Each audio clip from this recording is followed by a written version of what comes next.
પહેલી ટીમને બોલું છું જે બેટિંગ કરતી હતી અને એ એને આવ 0 રનમાં આઉટ જે થયા છે એને પૂછશું આપણે કેવી ફિલિંગ આવે છે.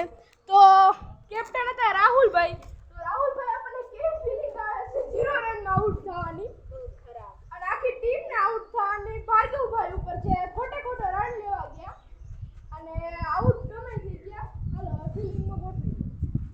હવે નૈતિક ને ભાઈ જીગર બોલ મે આઉટ છે જેને 2 બોલમાં 2 વિકેટ લીધી છે. તો બધાએ આની આટું ક્લેપ કરી. નૈતિકભાઈ આટલે એકવાર તાળીઓ થઈ જશે. 2 બોલમાં 2 વિકેટ લીધી છે એને. અને હવે તો લાઈક અને સબસ્ક્રાઇબ જરૂરથી કરજો. અને હવે આપણે સૌથી પહેલા બીજા ઓવરની 2 બોલ પહેલા ઓવરની બીજી બોલ હતી ને નૈતિકભાઈ 2 વિકેટ લીધી છે. તો એને આપણે થેન્ક યુ કહેશું કે જલ્દી મેચ પતાવે છે. અને હવે નૈતિકભાઈનો દાવ આવ્યો છે પછી શરૂ કરીએ આપણે. તો આપણે બીજી ઇનિંગની શરૂઆત થઈ ગઈ છે. અત્યારે હવે રાહુલભાઈ પહેલો બોલ નાખવા જઈ રહ્યા છે. તો જોશું પહેલા બોલમાં જીગરભાઈને આઉટ કરી શકે કે નહીં. આપે પહેલો બોલ અને આ વાઇડ બોલ. તો એની સાથે રાહુલભાઈને ફરીવાર એક બોલ નાખવો પડશે. તો રાહુલભાઈ પાછો એનો રનઅપ લેતા છે.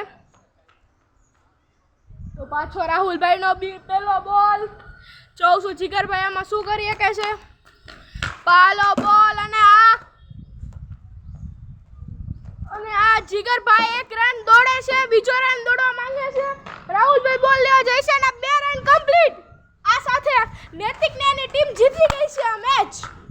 તો નૈતિક સાહેબ, જીગર સાહેબ, તમને કેવું લાગે છે આ મેચ જીતી? આપણે ટીમ તમને લાગે છે કેવું? સારું લાગે છે. બહુ સારું લાગે છે. લાગે છે ને પહેલો વર્લ્ડ કપ જીતી કે 0 રન મારી દીધો તો ટીમને. અને રાહુલ ઓલ આઉટ કરી દીધો ટીમને. ઓલ આઉટ કરી હતી. હવે આપણે બીજી મેચ શરૂ કરવા જઈ રહી છીએ. તો બીજી મેચમાં મળી. બાય.